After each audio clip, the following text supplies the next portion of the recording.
ang Presidential Broadcast Service. Radyo Pilipinas. Radyo Publiko ng Bagong Pilipinas para sa Bagong Pilipino. Naghahatid ng mahahalagang balita at impormasyon na guugnay ng pamahalaan sa sambayanan.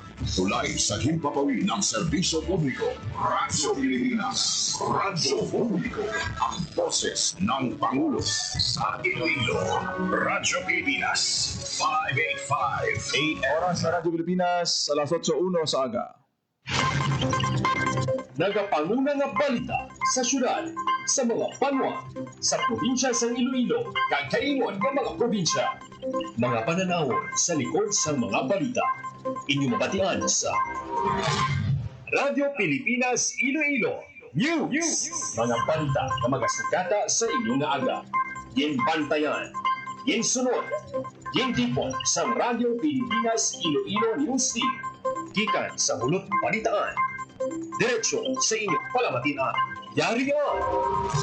Radyo Pilipinas Iloilo News.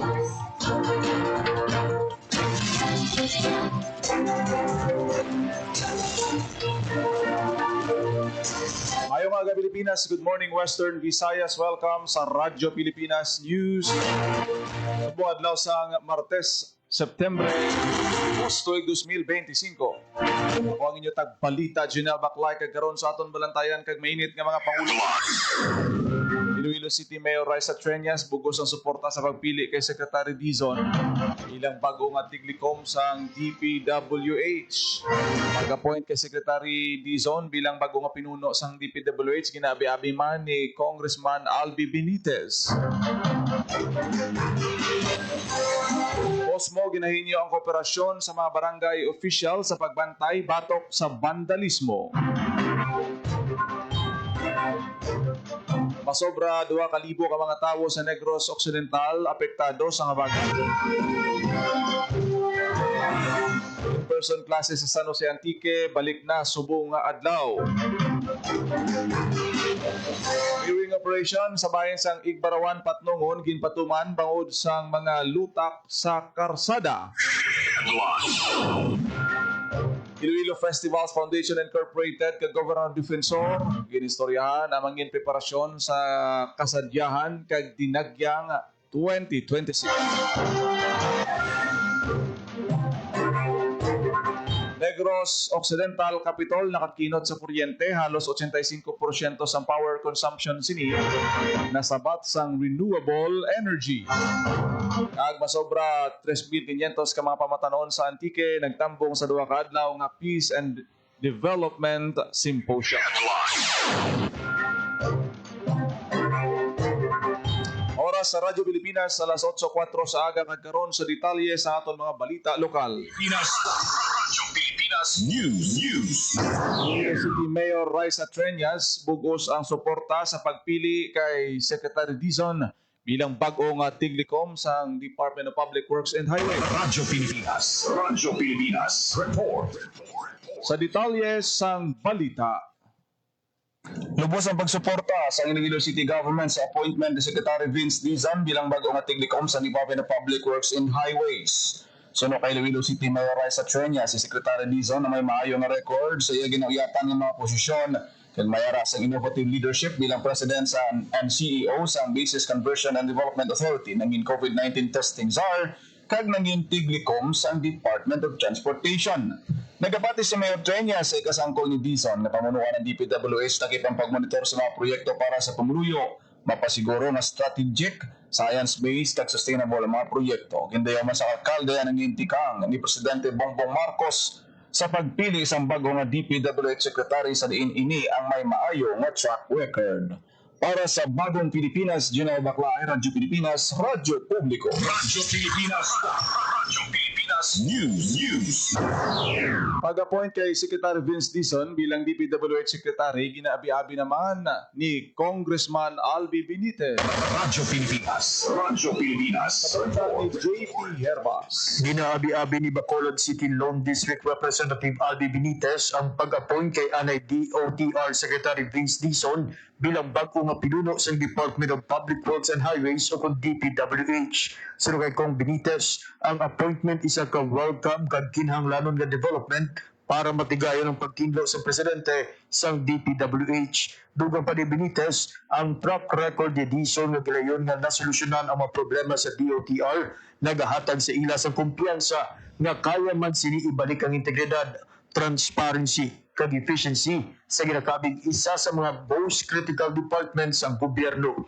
Madurumang nga isa si Benitez sa nagparawagon sa gilayon nga paglisan ni DPWH Secretary Manuel Bonoan kasunod sa nagaguluha nga mga balita tuhoy sa mga ginpahayag, maanumalya kag hindi makita nga mga flood control projects sa pusod.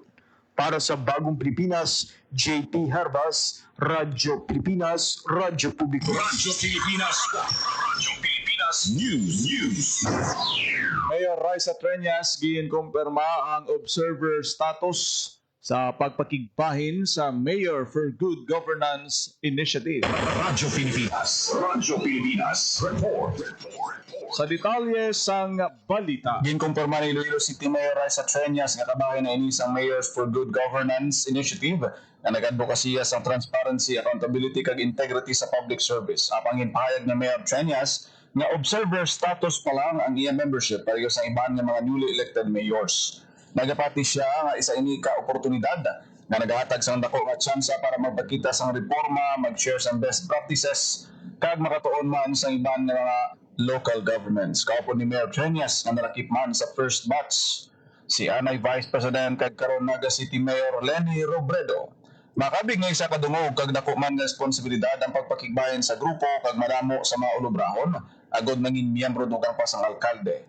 Apang nakitaan sa asosasyon nga madamo sa programa ang syudad nga nakalinyad man sa kausa sang grupo kasubong na lamang sang ginapatuman nga open door policy sa city government na bukas, accessible kag accountable sa pumuluyo.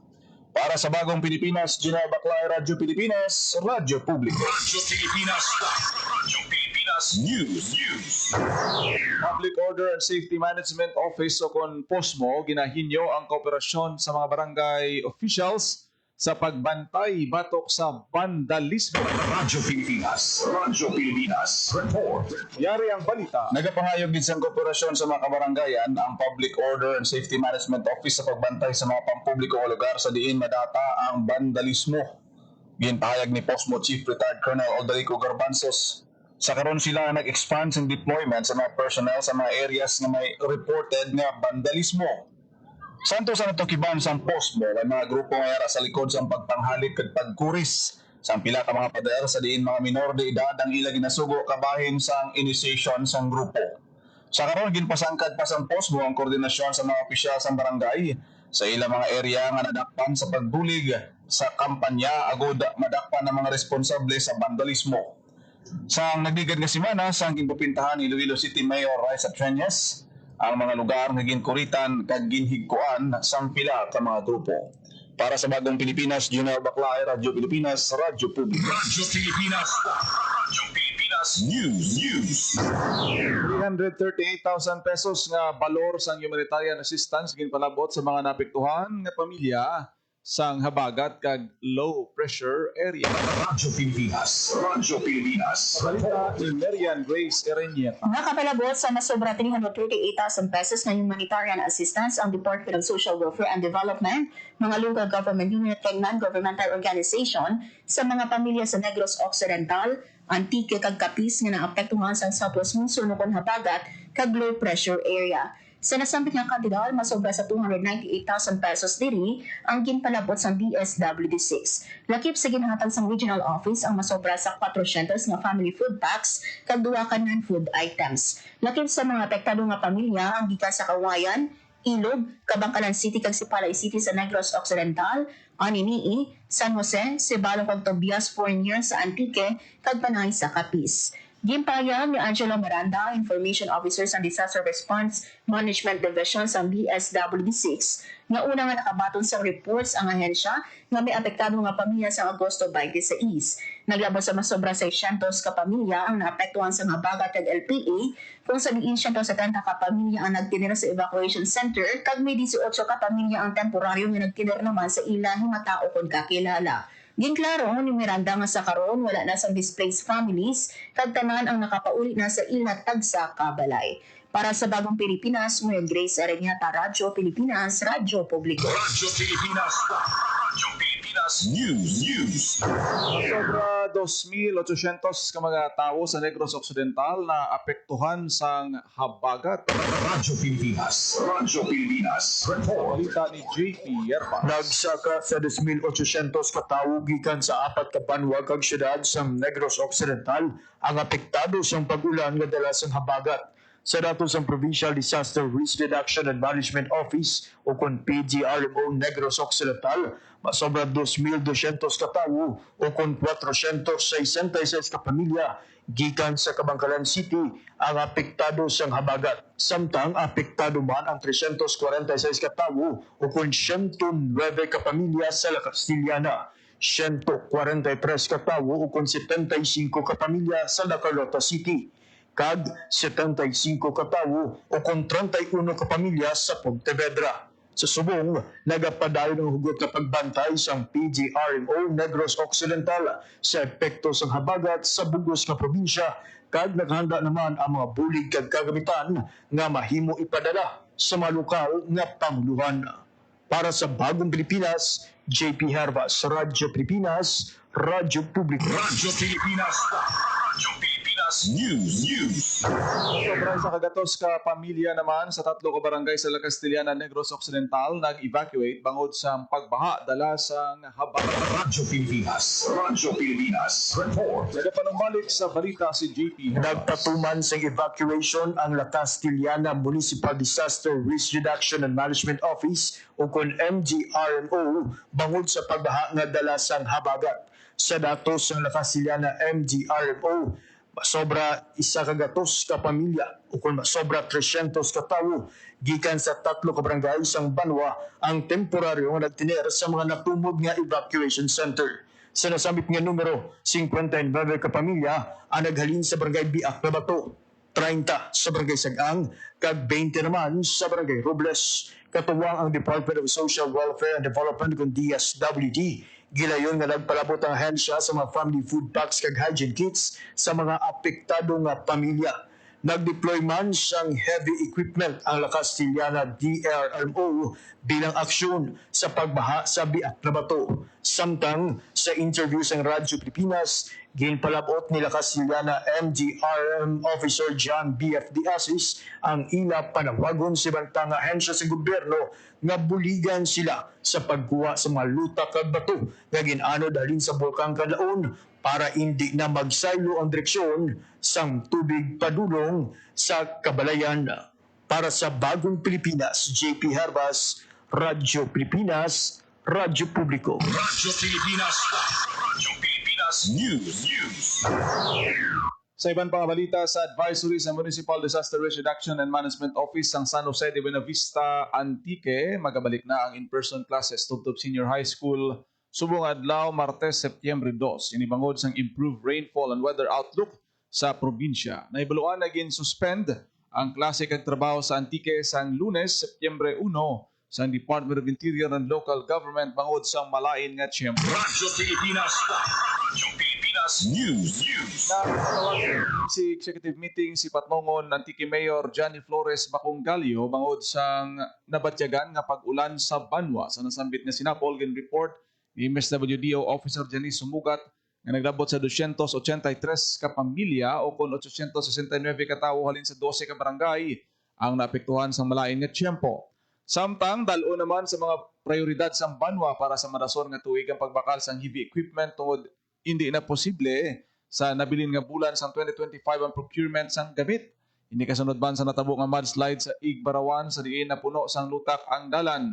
Liwat naman nga nagapanawagon si Mayor Baconggalio sa tanan nga mga opisyal kag ehensya nga magbinuligaya ug mapaganagan ng risgo sa komunidad kag mapapag-on ang pagatubang sa mga pagtilaw dala sang malain nga tiyempo. Radyo Pilipinas. Radyo Pilipinas News.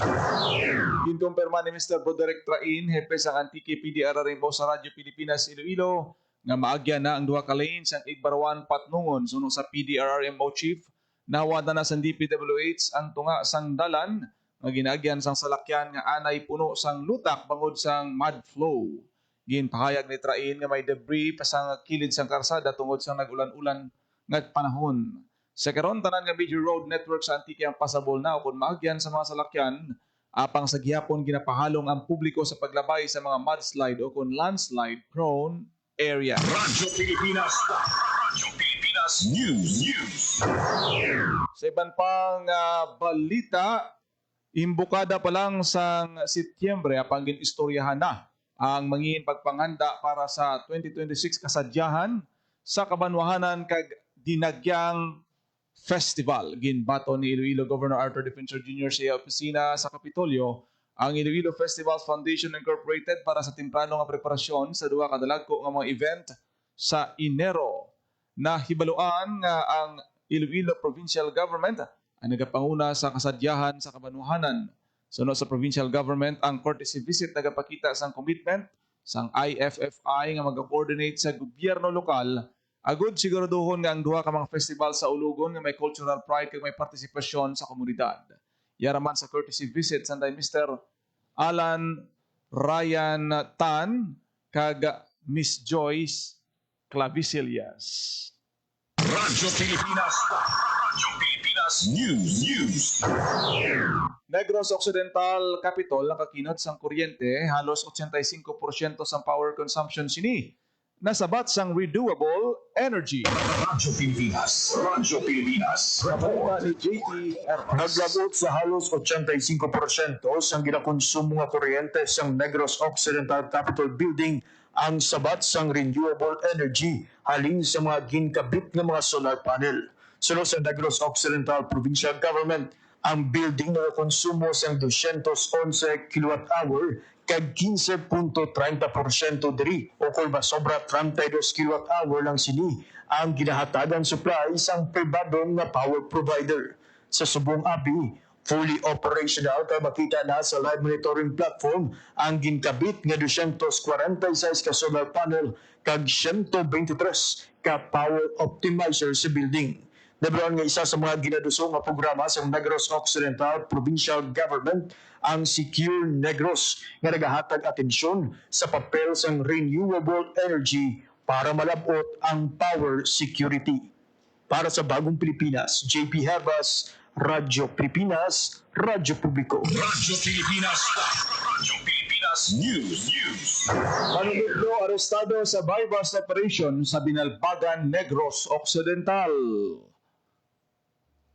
Radyo Pilipinas. Radyo Pilipinas. Sa balita ni Paul Tarosa. Arestado sa PIDEA Negros Island Region ang isa ka manunodlo nga nagaluso sa iligal nga droga sa ginpatigan nga bypass operation sa sitio Tapok Boulevard, Barangay Enclaro, Binalbagan, Negros Occidental. Ginkilala ang suspect kasi alias Jofel, 42 anyos, kag residente sa nasambit nga lugar.